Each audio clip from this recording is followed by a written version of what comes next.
The following content may contain visuals that are disturbing, graphic, or sensitive in nature. Viewer discretion is advised. This material is intended for mature audiences and may not be suitable for all viewers.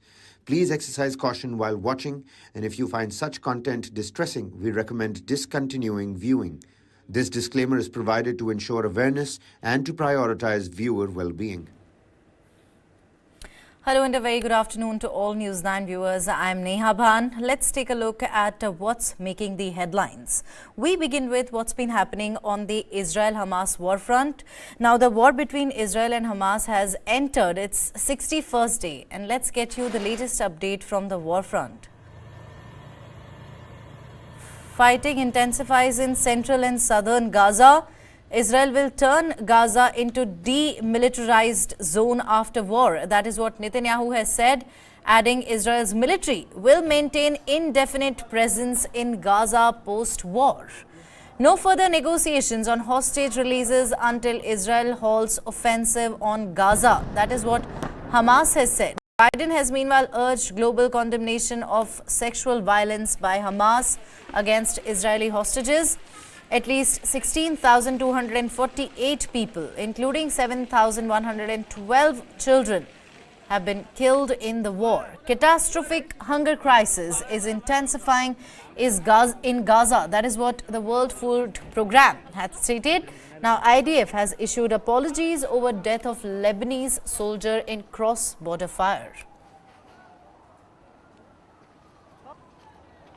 Israeli police is investigating possible sexual crimes by some Hamas terrorists they arrested after the 7th of October attack. Now, police cite unnamed eyewitness as describing the brutality of the attack at the Noah festival on women and children. The details of their testimonies are too graphic and indicate extreme cases of sexual and gender violence during the attack. Of the 1,200 people killed in the October 7 attack, at least 300 were women. Hamas vigorously denies the allegations of sexual assault or mutilations by members of its armed wing. Police say their goal is to try every suspect they have in custody. A UN Commission of Inquiry investigating war crimes on both sides of the Israel-Hamas conflict will probe the allegations. Now, Israel in fact has criticized the UN for remaining silent on the matter.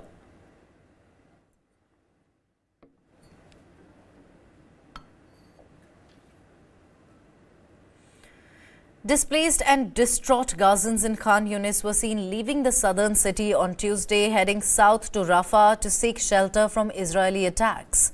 Many Gazans have been displaced for a second or third time since the war began on the 7th of October. We are getting ready to leave Khan Younis, heading to Rafah. We have been here for about 50 days. At the end of the day, civilian residents seek safety, and you have children and old people. There is no safe place. Even official authorities or official sites in the war have said there is no safe place in the Gaza Strip. But at the end, we head to wherever we think there might be a bit of safety. A World Health Organization official in Gaza said on Tuesday the situation was deteriorating by the hour as Israeli bombing has intensified in the south of the Palestinian enclave.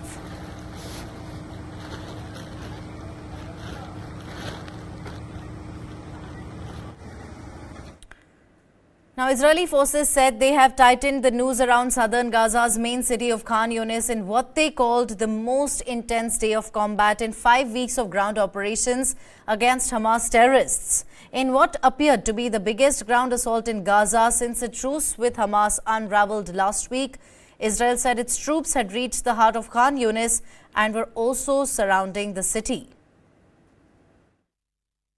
עברנו בימים האחרונים לשלב השלישי של התמרון, השתלטנו על מעוזים רבים של החמאס בצפון הרצועה. כעת אנחנו פועלים מול מרכזי הכובד שלו בדרום. אנחנו פועלים במקצועיות, מפנים את האוכלוסייה מבעוד מועד מאזורי הקרבות, תוקפים את החמאס מעל ומתחת לקרקע בתקיפות משולבות מהאוויר, מהים ומהיבשה. שואלים אותנו הרבה על ההרס בעזה. חמאס הוא הכתובת, סינואר הוא הכתובת. הכוחות שלנו מוצאים ממש כמעט בכל בית אמצעי לחימה, בבתים רבים מוצאים מחבלים, נלחמים בהם. אנחנו מבינים שחלק מהשיטה, אמל"ח מונח בבתים, מחבל מגיע לבית בבגדים אזרחיים ומנהל משם את הלחימה. הלחץ הצבאי שאנחנו מפעילים והפעלנו בשבועות האחרונים פוגע בחמאס פגיעה קשה ומקדם את ההשגה של כל מטרות המלחמה, ובכלל זה גם את המטרה העליונה של השבת החטופים הביתה. צה"ל על כל מפקדיו, על כל חייליו, עוסק כל כולו בהשגת מטרות המלחמה. אנחנו, כל חיילי צה"ל, נעשה הכל לתקן את שנפגע. בשביל החיים, בשביל המשכיות החיים במדינת ישראל, התיקון הזה הוא הכרחי. אנחנו לא נעצור עד שנשלים את המשימה. The Gazan Health Ministry claims that at least 43 people have been killed in Khan Younis since the 5th of December following Israeli strikes. Hospitals in Khan Younis are on the brink of collapse. Gazan Health Ministry spokesman Ashraf Al-Qudra says patients are on the floor. Hospitals in South Gaza, according to him, have run out of life-saving service. A World Health Organization official in Gaza said the situation was deteriorating by the hour as Israeli bombing had intensified in the south.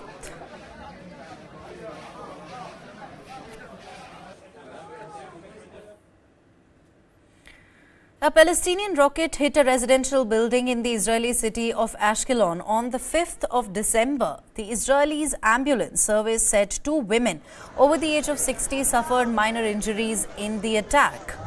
Hamas terrorists continue to fire rockets to Israel as Israeli forces launched counter-offensive in the southern Gaza Strip on Tuesday. In what is being called as the biggest ground assault since a truce collapsed last week, Gaza residents said Israeli tanks had entered the eastern parts of Khan Younis for the first time.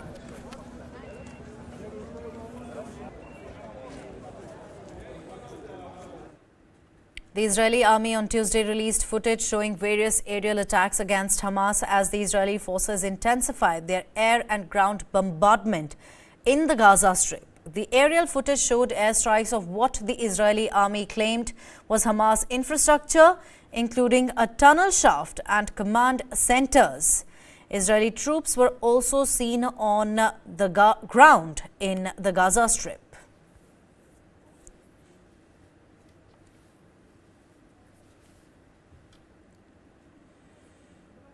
The Israeli military fired artilleries at Gaza from positions on the border in southern Israel as their forces launched an operation in the southern Gaza Strip.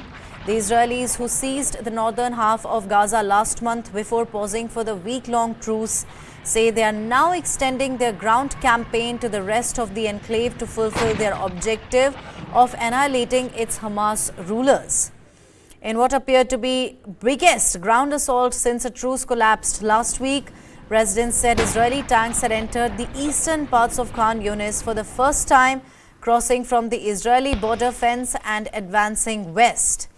Israel expects difficult fighting in the new phase of its war in Gaza, but is open to constructive feedback on reducing harm to civilians as long as the advice is consistent with its aim of destroying Hamas.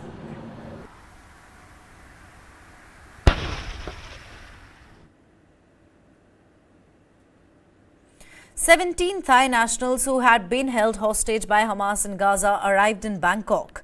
The group is among 23 Thai hostages who have so far been released from Gaza. 9, however, remain in captivity. This little girl and her grandmother have just had the best news. The girl's father was one of the 10 Thai hostages recently released by Hamas. This house is why he was in Israel. He paid for it with money he earned there. The house was almost finished. Everything was paid for. and my husband was installing the bathroom when we got the news our son had been abducted. So we stopped everything until now. Witawa Gonlawong returned just a few days after the attack. He's home and he's safe, but can't sleep without pills. He was working in a poultry farm near Gaza on October 7th. A Hamas terrorist attacked him.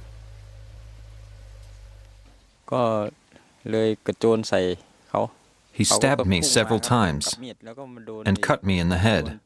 And then I grabbed the knife and broke it.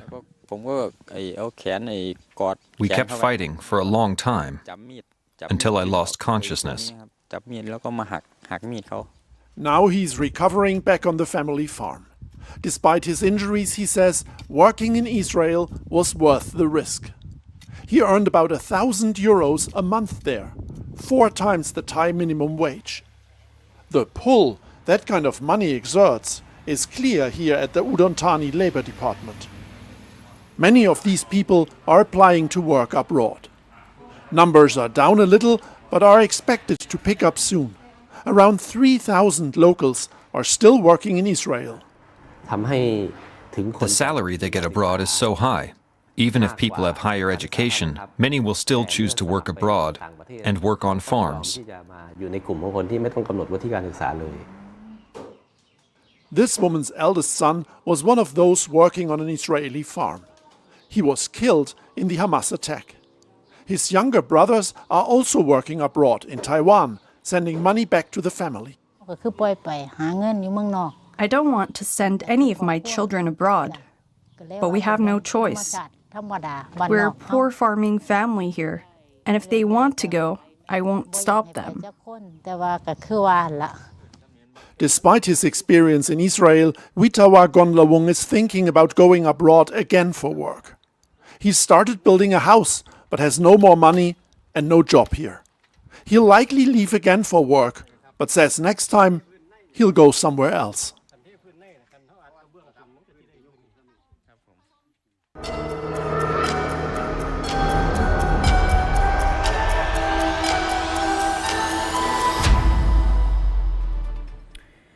Moving on to some national stories now. Jaipur remains tense after Rashtriya Rajput Karni Sena chief Sukhdev Singh Gogamedi was brutally shot dead by unidentified assailants at his residence.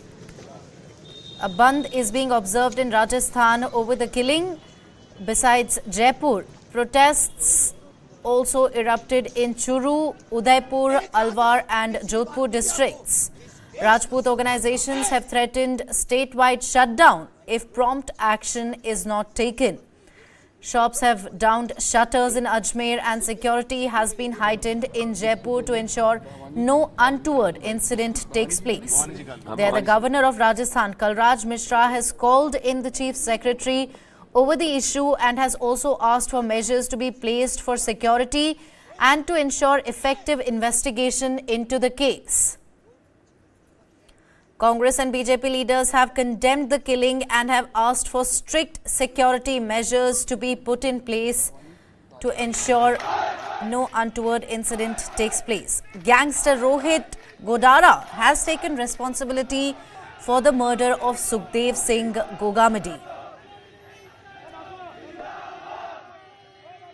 जी बिल्कुल कल जो घटना हुई थी हमारे राष्ट्रीय करनी सेना के अध्यक्ष श्री सुखदेव जी गोगामेडी जी के साथ जो कल हुआ, उनकी हत्या हुई, उनके घर के अंदर घुसकर उनकी हत्या की गई जयपुर में, राजधानी में। मैं बहुत ही बिल्कुल स्तब्ध हूँ और मेरे पास शब्द ही नहीं है कि मैं किन शब्दों से उनके परिवार को क्या कहें। उनको, मुझे लगता है कि इस तरह की घटना किसी के साथ नहीं होनी चाहिए।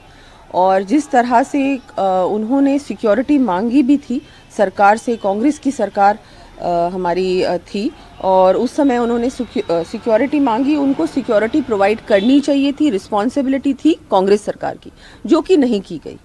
और उसके बाद जो जिस तरह से उनके साथ जो हुआ, परिवार को मैं संवेदना व्यक्त करती हूँ और इस तरह की घटना जयपुर में होना, राजस्थान में होना, लेकिन ये भी कहना चाहूँगी एक आम बात हो चुकी है। गैंग वॉर्स होना राजस्थान में जो कभी किसी ने सुना भी नहीं था, अब इन 5 सालों में कांग्रेस रूल में इस तरह की घटनाएं आम बात हो चुकी है। और law and order completely fail. जिस तरह से जिस व्यक्ति ने सिक्योरिटी मांगी आपसे, उनको लगातार थ्रेट्स मिली थी, उन्होंने एक इंटरव्यू में भी इस बात को कहा है, उसके बाद भी गवर्नमेंट ने सिक्योरिटी उनको नहीं प्रोवाइड की। इस तरह की ये रवैया जो कांग्रेस सरकार का रहा है, ये इतना ज़्यादा निंदनीय है। उनको तो मुझे लगता है कि अब इस ये हो चुका, अब राजस्थान में ये हुआ, कल ये घटना हो गई, इसके बाद वो क्या कहेंगे, किस मुंह से वो लोग ऑपोजिशन में भी रह सकते हैं। महाराज जी, कल बहुत नृशंस घटना हुई, बड़ी हत्याकांड को अंजाम दिया गया। कानून व्यवस्था को लेकर राज्य की आप क्या कहेंगे? कानून व्यवस्था थी कहाँ, 5 स्टार होटल में थी। अशोक गहलोत जी तो 5 स्टार होटल में रह रहे थे। सारे होटलों के एड्रेस और फोटो आज भी डाटा तैयार है। सोने के बिस्कुट सचिवालय में थे। 19 बार युवाओं का भविष्य बर्बाद था और अपने चहेतों को RSIS बनाने का काम था। और था क्या यहाँ, इसके अलावा हुआ क्या 5 साल बता दूँ, कहीं आपको विकास डेवलपमेंट बता दूँ। और यहाँ कितनी गैंगे और गुर्गे इन्होंने पाल दिए, उनको यहाँ संरक्षण दे रखा था सरकार ने। आज कितनी बार मांग की है कि सनातनी गौ सेवकों के लिए सुरक्षा प्रदान की जाए, मैं स्वयं गवाह हूँ इस बात का। कितनी दी गई? कहीं नहीं दी गई है। पाकिस्तान से इनके लिए धमकी आ रही थी, कब इन्होंने सुनवाई की उस बात पे? पंजाब से पत्र आ गया, उसमें सुनवाई की इन्होंने। ये खुद चाहते हैं सनातनी मिट जावे। ये लोगों की स्वयं की षड्यंत्र है। ये लोगों की अनदेखी की वजह से सनातनी गौ सेवक आज हम खो चुके हैं।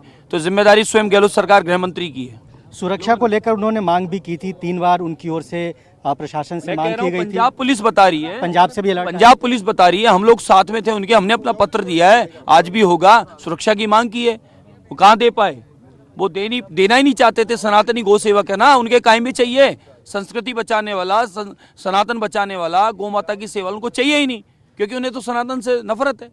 तो क्या आप ये कहना चाह रहे हैं कि अशोक गहलोत की सरकार जो है वो जिम्मेदार है इस हत्याकांड के लिए? वो चाहते थे, ये सच्चाई है। अलर्ट और कहीं ना कहीं ये बदला है हार का, जो इस प्रकार की घटनाएं घटित हो रही है। करनी सेना के राष्ट्रीय अध्यक्ष सुखदेव सिंह गोगामेडी की नृशंस हत्या के बाद इस वक्त जयपुर में हालात बेहद तनावपूर्ण है और बड़ी तादाद में जो उनके समर्थक हैं वो अस्पताल के बाहर जमा हुए हैं। कल शाम से ही तमाम लोग यहां पर आने लगे थे और यहां धरना प्रदर्शन चल रहा है। पूरी रात ये तमाम लोग यहां पर जुटे रहे और जिस तरीके से इस हत्याकांड को अंजाम दिया गया है वो अपने आप में बहुत चौंकाने वाला है, बहुत ज़्यादा वो शॉकिंग है। घर में घुसकर जिस तरीके से उन पर गोलियां चलाई गई और उनके अलावा और लोगों की जान चली गई, कहीं ना कहीं जो कानून व्यवस्था है प्रदेश का उस पर बहुत सवाल खड़ा हो रहा है। और ये जो पूरा यहाँ की जो तस्वीर है उस पर हम बात करेंगे। आप कहाँ से आए हैं? मैं बांसवाड़ा से आया हूँ, राष्ट्रीय राजपूत करनी सेना जिला अध्यक्ष हूँ बांसवाड़ा से। आज क्या आप लोगों का धरना प्रदर्शन का, विरोध प्रदर्शन का कोई प्रोग्राम? जी, आज हमने पूरा राजस्थान बंद का आह्वान किया है और बांसवाड़ा में भी पूर्णतः बंद करवा दिया है हमने। स्कूलों में प्रशासन ने हमारा साथ दिया और स्कूलों में छुट्टी करवा दी है और हर पूरे राजस्थान को अभी बंद कर दिया है।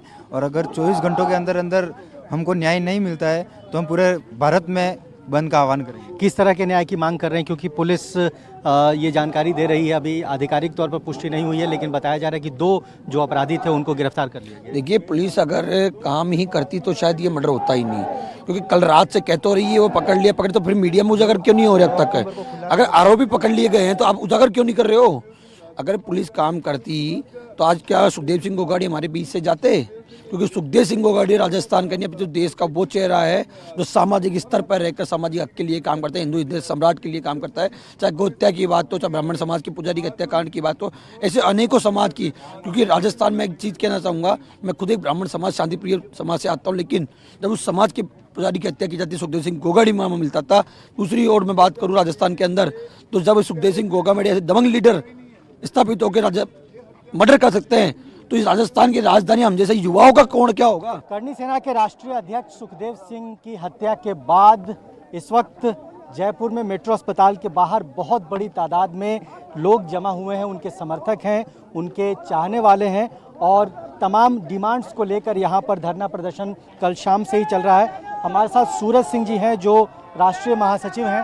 आपके अध्यक्ष की कल नृशंस हत्या कर दी गई, गोली उनको घर में मार दी गई, उनकी मौत हो चुकी है। अब करनी सेना क्या डिमांड लेकर धरना पर बैठी है? आप लोग क्या करने वाले हैं? क्या डिमांड है सरकार से?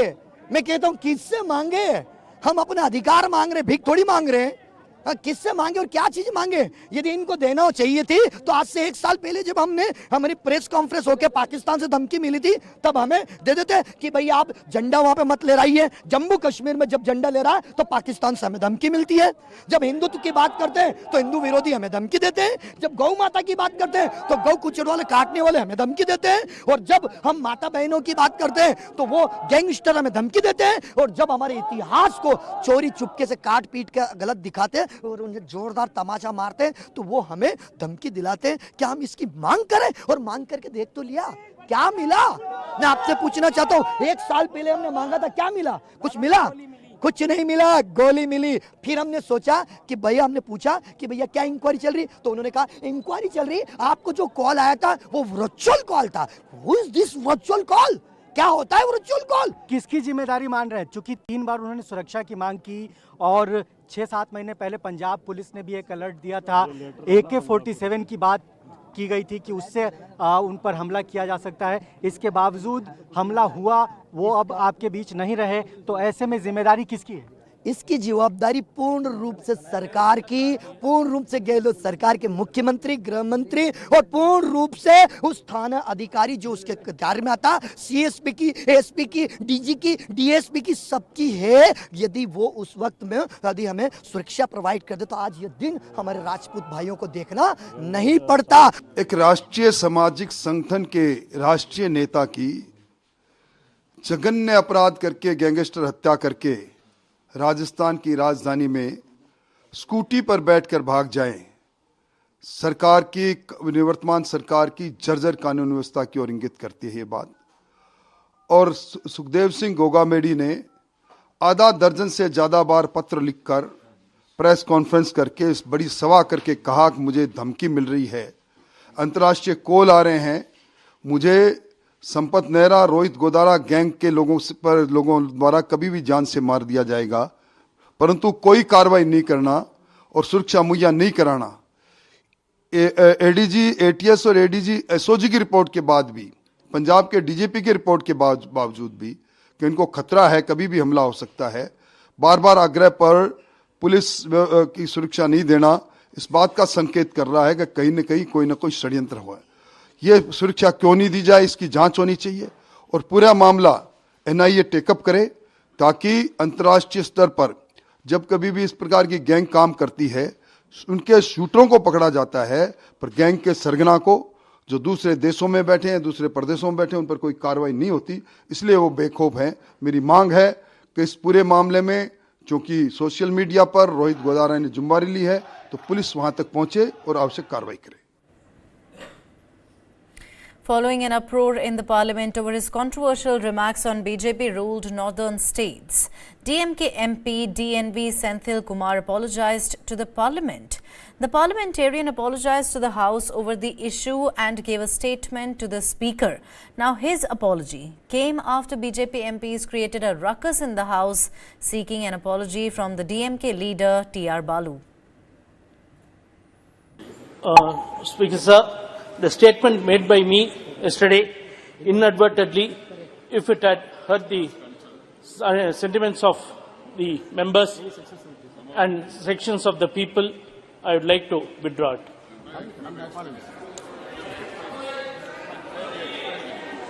And I request the words to be expunged from the and regret. Thank you. It is already expelled, but you should regret it. Now it's over. Let's now take a look what's been happening at the climate front.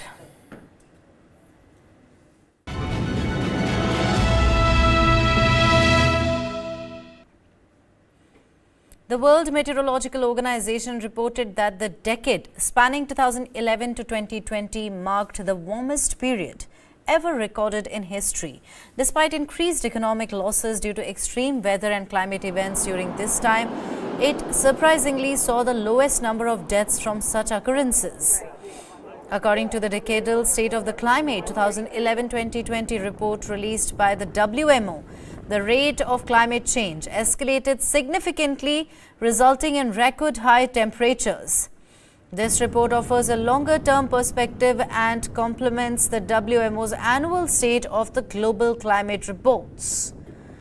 During COP28, the WMO also released a provisional annual report for 2023, indicating that 2023 is poised to become the warmest year on record. Let's hear some experts now. In terms of the global temperature, this decade is the warmest ever. It's 1.1 degrees Celsius average 10-year period, and it's every previous decade was also warmer than the preceding ones, and the amount of the natural disasters and weather and climate extremes, which we also monitor as a part of this state of climate, is again raises lots of concerns for us. Now, methane, even though it's invisible and odorless, poses a more significant threat than carbon dioxide, playing a major role in global warming, as highlighted by climate experts. Despite its usefulness, methane stands out as a powerful greenhouse gas with 28 times the heat-trapping potency of carbon dioxide over a century. Since industrialization and intensified farming, methane concentrations have surged by over 150%. Globally, the United Nations underscores that methane emissions contribute to roughly 20% of the warming observed since the pre-industrial era. Recent studies stress that reducing methane emissions is pivotal in keeping global warming below 2 degrees Celsius compared to pre-industrial times, crucial to lessening the severe impact of climate change. Tackling methane is among the most important, if not the most important, thing that can be done limit the near-term warming. We cannot see it because methane is colorless, of course, and you can detect it via infrared spectroscopy, which means that there are some part of the solar spectrum which is absorbed by methane, which we cannot see in the infrared. So that's what that camera is catching. So it can catch what we cannot see with our human eye. What do our numbers show in this year's global methane tracker? They show that there is some improvement in terms of methane emissions, but it is not, emissions are not falling fast enough, and not even close to that. And this is happening at a time when we have seen natural gas prices being at very high levels. Super emitters, large spewing effects, the ones that get detected by satellites, there are no excuses for that. Then you have all the fugitive emissions, the smaller leaks, and it's just thousands of leaks across the facilities that are hundreds of square kilometers. How far do you drive that down? That is, I think, where you need that proper data at that facility level coming back to the forcing mechanism. And that's where you need that availability so that competition kicks in, basically. Biting Arctic conditions gripped vast areas of Russia on Tuesday, plunging Siberia into bone-chilling temperatures of minus 58 degrees Celsius. Yakutsk, one of the world's coldest cities, which lies some 5,000 kilometers east of Moscow, was covered in freezing clouds and fog, drone footage showed. Right on your screens, visuals of the same. Take a look. Siberia experienced lows of minus 56 degrees Celsius. Moscow, in fact, was engulfed by unprecedented snowfall, causing flight disruptions amid blizzard conditions. The frigid temperatures, dropping to minus 50 degrees Celsius, have become less frequent due to climate change, evidenced by the thawing of permafrost in recent years.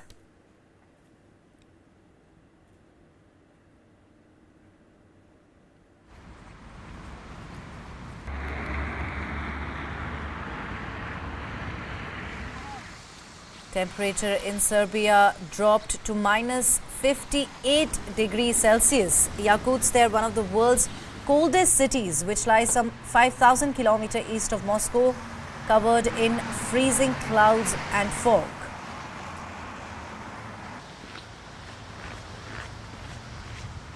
Minus 56 degrees Celsius, that's what the people living in Serbia are experiencing. Absolutely bone-chilling temperature. Their Moscow also engulfed by unprecedented snowfall, causing flight disruptions amid blizzard conditions.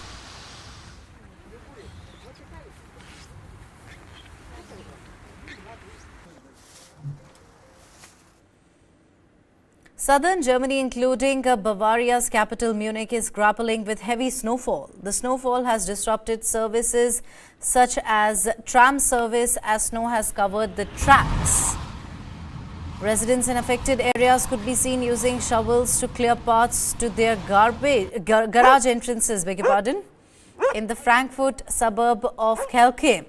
Road rescue workers deployed a crane to lift an overturned truck that skidded into the shoulder of an icy country road.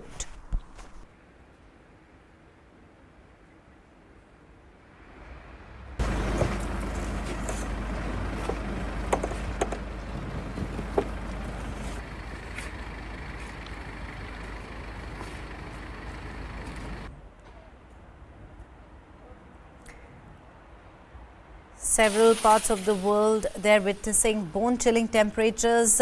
You're right on your screens, visuals from Munich, Germany, where snowfall has disrupted services, various important services, bringing life to a halt.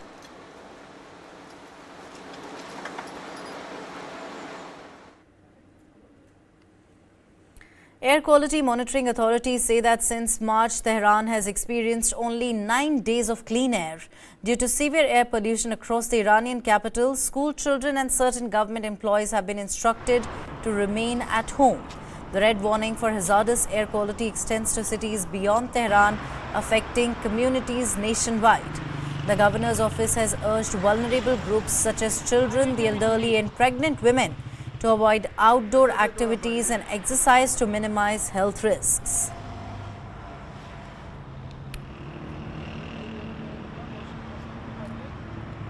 School children have been avoided to stay inside as the air quality continues to deteriorate.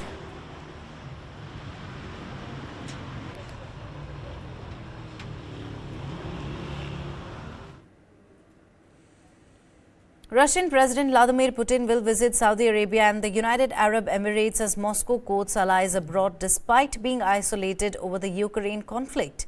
Putin has limited his international travel since deploying troops to Ukraine. The International Criminal Court had issued an international arrest warrant for Putin on the war crimes accusation of unlawfully deporting Ukrainian children. Kremlin spokesman Dmitry Peskov told the reporters that President Putin will go on a working visit to the UAE and Saudi Arabia.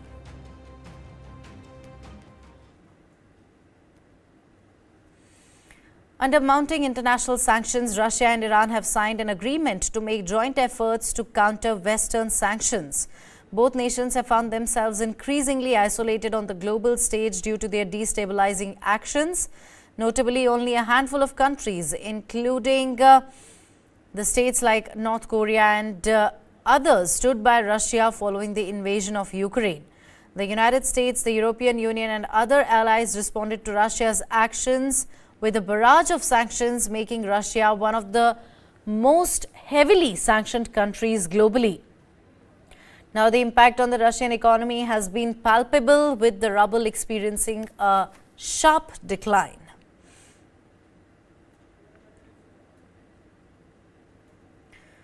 At a recent Fox News town hall, former President Donald Trump made a bold statement regarding potential leadership if re-elected.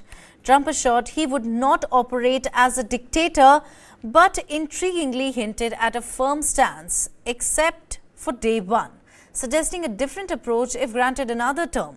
Now, it's not clear if he meant that statement to be a promise or a quip or a threat. Seeking clarification, Trump further stressed that he aims to close the border. The remarks may have been an attempt to diffuse an issue that has bubbled up in recent weeks, with various news outlets spotlighting an authoritarian bent of Trump's proposed second-term approach. Well, I think somebody gave him a talking point. They thought that would sound good. And then you hear the talking points. That's the only thing they're good at, cheating on elections and great talking points. They say, we want to run against Trump. They want to run. Well, we did really well in 2016, and we did so much better in 2020. The person they don't want to run against is us. It's us. It's not me. It's us. Because it's a movement, the likes of which this country, Sean, has never seen before. By the way, it was okay for him to say that. He said, I'd like to take him behind. He could say that, and everyone thought it was so cute. If I ever said it, they'd say, he's a dictator. He's a horrible human being. You know, it's a whole double standard we have. President Joe Biden launched a fundraising blitz showcasing the Democratic Party's star power and anticipated to generate millions of US dollars. The sprint encompassed at least 9 fundraisers throughout the month, kicking off on Tuesday in Boston, where Biden hosted 3 events, culminating in an evening concert by James Taylor. The president was using a trio of fundraisers to caution against what might happen should his predecessor again claim control of the White House, noting that Trump has described himself as his supporters' retribution and has vowed to root out women in the country. President Joe Biden had responded to Donald Trump, cautioning that democracy was more at risk in 2024 and informing donors that the former president and his allies were determined to destroy democratic institutions. President Joe Biden expressed uncertainty about running for re-election if Donald Trump were not also a candidate in 2024, emphasizing the importance of preventing Trump from winning for the country's sake. He highlighted the heightened risk to democracy in the upcoming election and referred to himself as running against an election denier-in-chief. Biden made these remarks during a fundraising event for his 2024 campaign in the Boston area.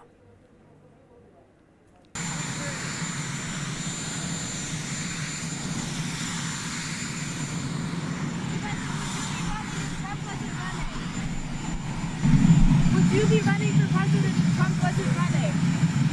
I expect so, but look, he is running, and I have to run. U.S. President Joe Biden's pressing efforts to restock Ukraine's resources and provide aid to Israel faces imminent collapse in the Senate. Republicans are poised to block the funding on Wednesday unless Democrats concede to incorporating stringent measures aimed at curbing migration along the U.S.-Mexico border. A classified briefing convened by administration officials to garner support spiraled into a partisan confrontation on Tuesday afternoon.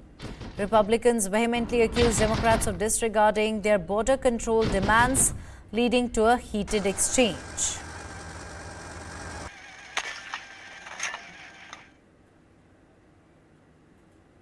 After over 21 months of Russia's ongoing war against Ukraine, intense battles persist without a clear resolution, as neither faction has decisively impacted the battlefield.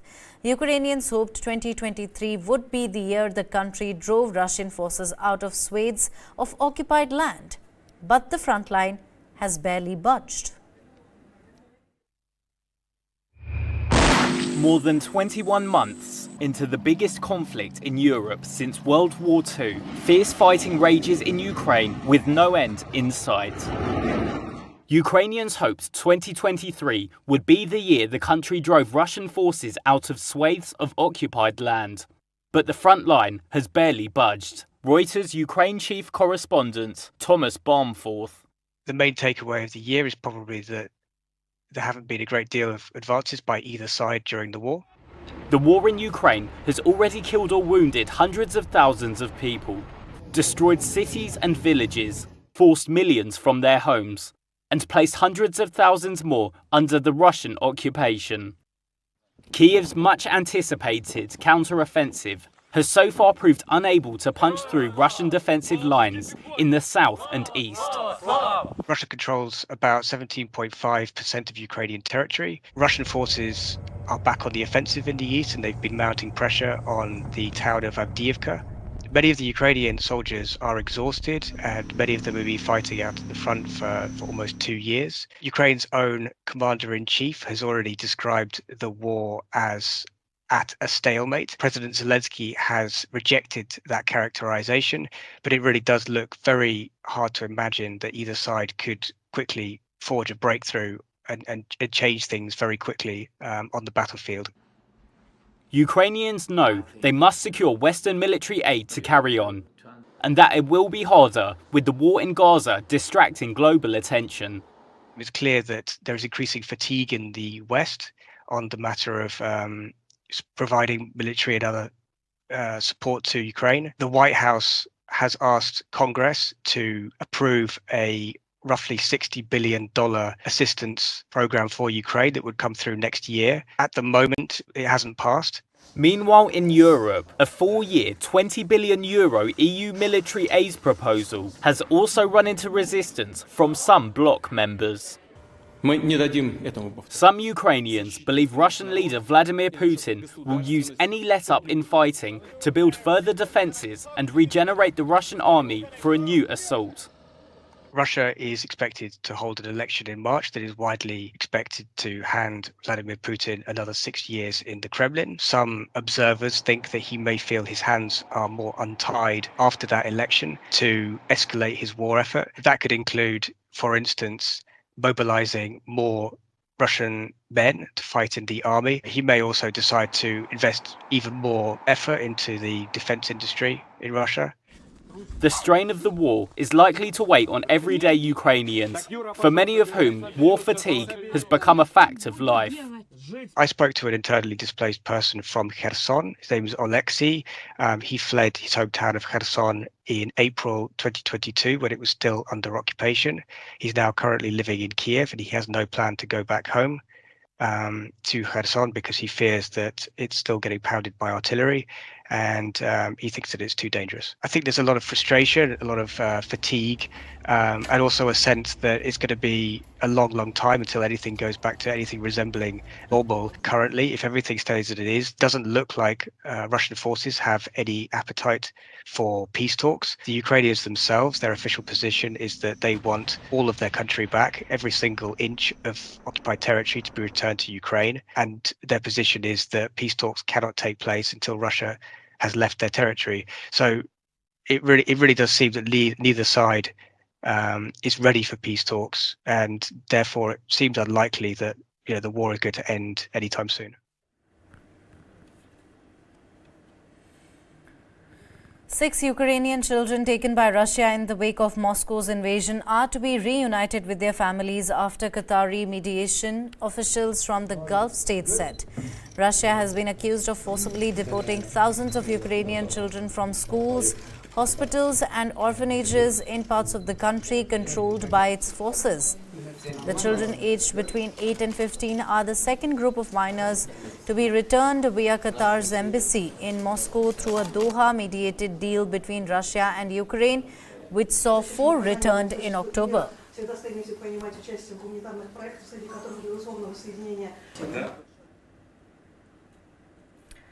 A 58-year-old American man was arrested in the Arizona by the FBI in connection with the religiously motivated killing of 2 police officers and a third person in rural Australia last year.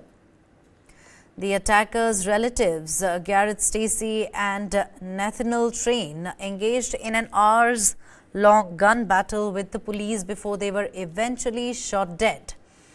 The man from Arizona was arrested on the 1st of December for allegedly sending extremist Christian materials online to the attackers who carried out the shooting. Let's listen in to what the authorities have to say about the arrest. We know that the offenders executed a religiously motivated terrorist attack in Queensland. They were motivated by a Christian extremist ideology and subscribed to the broad Christian fundamentalist belief system. The motivation of the United States national is still under investigation by the FBI. The attack involved advanced planning and preparation against law enforcement. The FBI has a long memory and an even longer reach. From Queensland, Australia, to the remote corners of Arizona, the FBI and the QPS worked jointly and endlessly to bring this man to justice. In preparation for the Paris 2024 Olympic Games, the Paris Police Bomb Disposal Team is collaborating with event organizers to determine the appropriate level of bomb clearing measures during next year's Olympics and Paralympics in the French capital. On Monday, the bomb disposal squad responded to an abandoned piece of luggage at a train station, which they subsequently detonated. Later, another unattended bag was reported in a park, eventually identified as belonging to a school pupil. The frequency of bomb alerts has increased, with incidents reported at various tourist attractions in the weeks following the October 7 Hamas attack in Israel.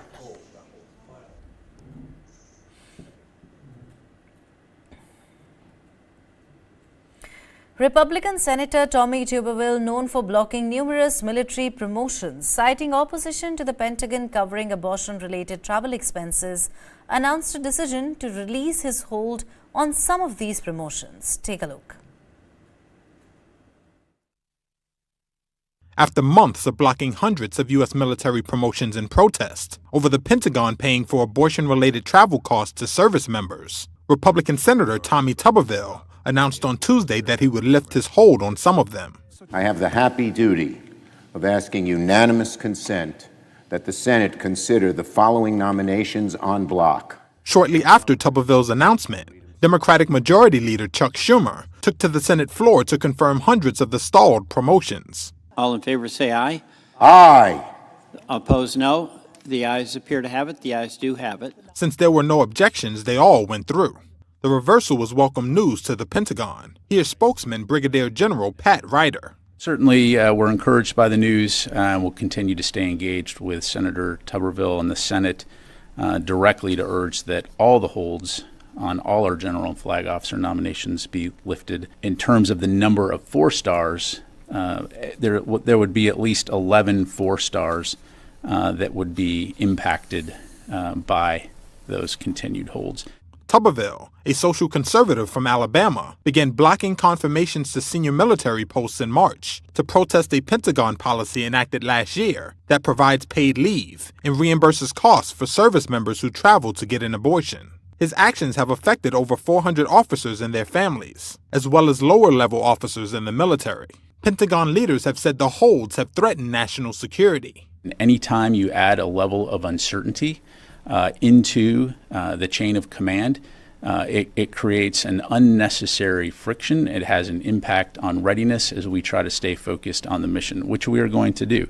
In a statement, Democratic Senator Mark Kelly responded to the news with 3 words: about damn time.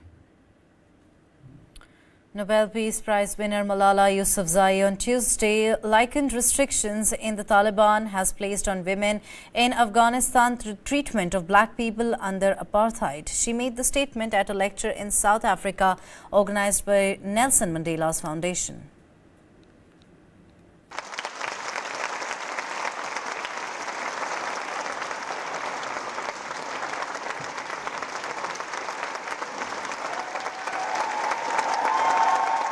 With Mandela's legacy in mind, I asked myself, what injustice is the world overlooking? Where are we allowing inhumanity to become the status quo? The answer for me was very clear and very personal. The oppression of girls and women in Afghanistan. My family and I know what it feels like to live under the Taliban ideology. At 11, I was banned from school. At 15, I was shot and nearly killed for standing up for my right to receive an education. And I cannot fathom the injustice that the women in Afghanistan are facing. They're going through a gender apartheid where they do not have the opportunity and the right to work, to education, Girls cannot go to a secondary school. A woman cannot do a job. She cannot earn for herself. She has to ask for permission to go out of her house, even if she wants to see a doctor or get groceries. This fundamental right of choice and autonomy is taken away from them. Okay, 1, 2, 3. China's foreign ministry stated that its visa-free travel policy, which came in effect since the 1st of December and has shown positive results. Approximately 7,000 to 18,000 travelers from France, Germany, Italy and the Netherlands, Spain and Malaysia entered China in the first 3 days of December. Here's a report. China says travellers have returned to the country in greater numbers this month. A brand new policy has helped. Visitors from a select group of countries were allowed to enter the country visa-free from December 1st. Chinese Foreign Ministry spokesperson Wang Wenbin. To facilitate cross-border travel and China's high-quality development and opening up, China started to extend visa-free policy to 6 European countries, including France and Germany, on December 1st. This policy has produced positive effects. He further said about 18,000 travellers from the selected countries entered China in the first 3 days of the month. He said about 7,000 used the visa waiver.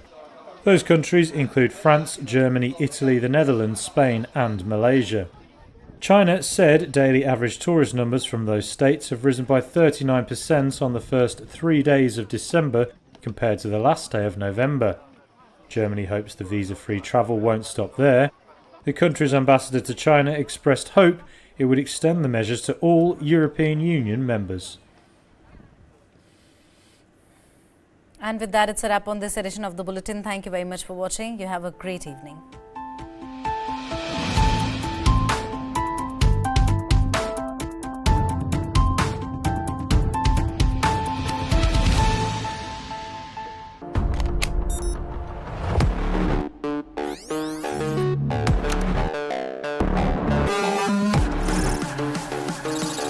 ChatGPT. It can generate codes and human-like responses through text, write stories, and do a lot more. I work in a newsroom.